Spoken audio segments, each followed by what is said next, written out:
කටිය යමේ ඇවිල්ලා ඉන්නේ සුපි ප්ලේස් එකකට. ටක් චිල් වෙන්න කියලා ආවේ. අද අපේ පානේ තමයි තනියකුර.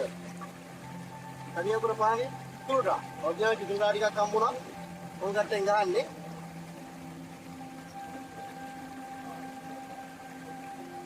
මේ මගේ ඉතිරි අපි අද ඉන්නේ බුලත් සිංහල. බුලත් සිංහල ටවුන් එකක පොඩි දුරක් එන්න ඕනේ. ඒ ආවට පස්සේ ඇටම්බැල්ල කියලා තියෙනවා. ඉතිරි ප්ලේස් එකක්. ඔයාලට පේනවාදී මේ මාර වයිප් එකක් තියෙන්නේ. ඉතිරිම මේච් එකක් තියෙනවා. ඇත්තටම මේ ගමකට ඇවිල්ලා මේ වගේ සෙට් වෙනවා කියන්නේ අපි ඉතින් හොටෙල් වල හරි මේ කිල්ල සිස්ටම් එකයි මේකයි සායන ලොකු වෙනසක්. මේ බයිට් එකට තියෙන්නේ එනල්ලා අපි මෙතන බාබිකියු පාරක් දාලා සෙට් වුණා. ඉතින් රායි බෝකෝ කියන්නේ සුදුම කම්බිනේෂන් එකක් තමයි. ඉතින් යාළුවනේ ඔයාලට මේ තැනට එන්න පුළුවන්. කොළඹ ඉඳන් එනවා නම් පැය එකහමාරක් දෙකක් වගේ යද්දි මේ තැනට එන්න පුළුවන්. ඔයා හයිවේ එකේ එනවා නම් ගැලණි ගමෙන් එක්සිට් වෙලා හොරණට එන්න ඕන. හොරණට ඇවිල්ලා හොරණ කළුතර පාරේ ටික දුරක් යනකොට බැල්ලපිටි හන්දිය හම්බ වෙනවා. බැල්ලපිටි හන්දියෙන් වමට හැරෙන්න ඕනේ. ඒ හැරලා කිලෝමීටර් 14ක් වගේ යනකොට ඈගල්ලෝය හන්දිය හම්බ වෙනවා.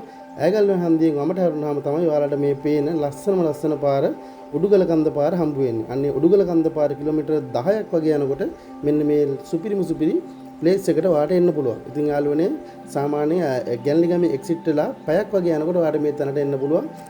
මේක ඇවිල්ලා සංචාරක ටුවරිස්ට් ප්ලේස් එකක්.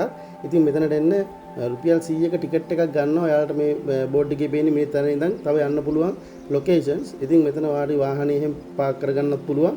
කිසිම අවුලක් නැහැ. ආරක්ෂිත ස්ථානයක්. මොකද මේක ප්‍රාදේශීය සභාවෙන් තමයි මේන්ටේන් කරන්නේ. ඔයාලට මේ පේන දෙල්මැල්ල රක්ෂිත වනාන්තරය ඒක ඇතුළේ තමයි මේ තැන තියෙන්නේ. ඉතින් මෙතන අපි ස්වයං විනයක් ඇති කරගෙන මෙතන හැසිරෙන්න ඕනේ. විශේෂයෙන්ම අපි අරගෙන යන දේවල් මෙතන දාලා යන්න හොඳ නැහැ. ප්ලාස්ටික්, වීදුරු ඒවා දාලා විනාශ කරන්න හොඳ නැහැ. ඉතින් මෙතන හැම වෙලේම මොනිටර් වෙනවා.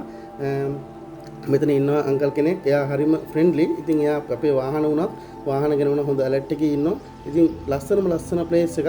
ඔයාගේ යාළුවොත් එක්ක වගේ ඔෆිස් එකේ යාළුවොත් එක්ක ඇවිල්ලා මෙතන පොඩ්ඩක් සෙට් වෙලා බාබකියු පාරක් දාලා එහෙම කෑම ගෙනල්ලා උයාගෙන කන්න උනත් කිසිම අවුලක් නැහැ.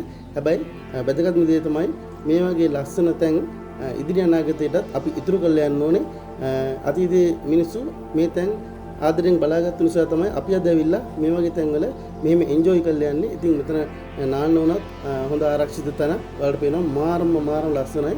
සුපිරිම වයිබ් එකක් තියෙනවා. ඉතින් ගැමි පරිසරයක ඇවිල්ලා මේ වගේ වතුර පාරක බහලා ඒ වගේ චිල් එකක් ගන්නවා කියන්නේ ඒක වෙනම ලෙවල් එකක්.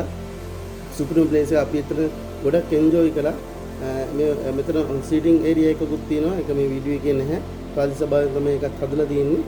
ඉතින් මම කලින් කිව්වා වගේ අපි මෙතන අඩිසටහන් පමණක් ඉතුරු කරලා අපේ මතක සටහන් විතර මෙතනින් අරගෙන යන්න කාරුණික වෙන්න ඕනේ.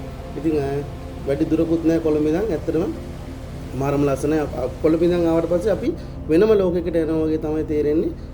රක්ෂිත වනාන්තරයක් පේනවා. ඉතින් මාරම වීව් එකක් තියෙන්නේ. ඉතින් ඉර බැහැගෙනත් යනවා. මේ වගේ තවත් සුපිරිම ප්ලේස් එකකින් අමියලකේ YouTube channel එකෙන් ඔයාලා අපි නැවත හම්බ වෙනකම් ඔයාලා හැමෝටම ජය වේවා.